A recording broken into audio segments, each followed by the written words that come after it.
To install a laminate floor, first make room for the new flooring at doorways by cutting back casings and jambs. Use a scrap of new flooring to gauge the cut and a handsaw to cut the casing. Then wrap around and cut the jamb. Next, clean the room so there's no dust or debris to interfere with the new floor.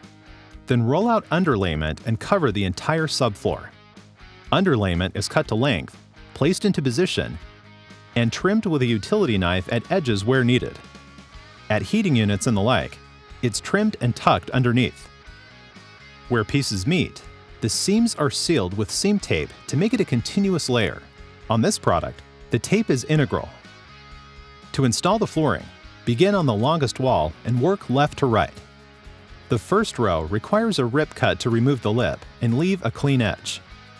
Here, a heating pipe obstructs the first piece and will require a special cut. Just mark with a pencil and use a coping saw to make the circular cut. Fit the piece and position it around the pipe. Then continue on with fitting and marking. Laminate floors lock together on all sides, each with its own proprietary system. Here, the end piece slips in as you fit and lock the pieces together.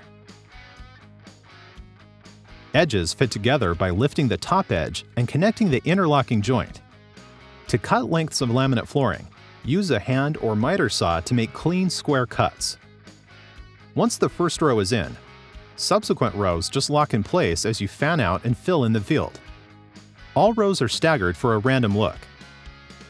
At door jambs, temporarily install the adjacent piece to easily see the shape of the next one. Then take measurements and cut the piece. For tricky areas like this, where new flooring will extend under the casing and jamb, shave the lip off the tongue with a sharp chisel and add glue to secure the joint. Then use the manufacturer's supplied beater block and a dead blow hammer to nudge it into position. Then continue with installation until the final row. Here again, it's necessary to shave the lip and add glue for strength. To fit the last piece, use the beater block and dead blow hammer to nudge the entire row down to make room. Then, shave the lip off the end piece and the lip lengthwise, and add glue to all joints before setting the piece and knocking the row back into position. The final transition is between the laminate floor and tile floor. Here we install a heavy bead of construction adhesive and sink a piece of T-molding into the gap to bridge the two floor surfaces. Painter's tape holds it in position as the adhesive sets up. Finally, we install shoe molding around the baseboard and at doorways, and the installation is complete. For more tools and projects, visit stanleytools.com/project guides.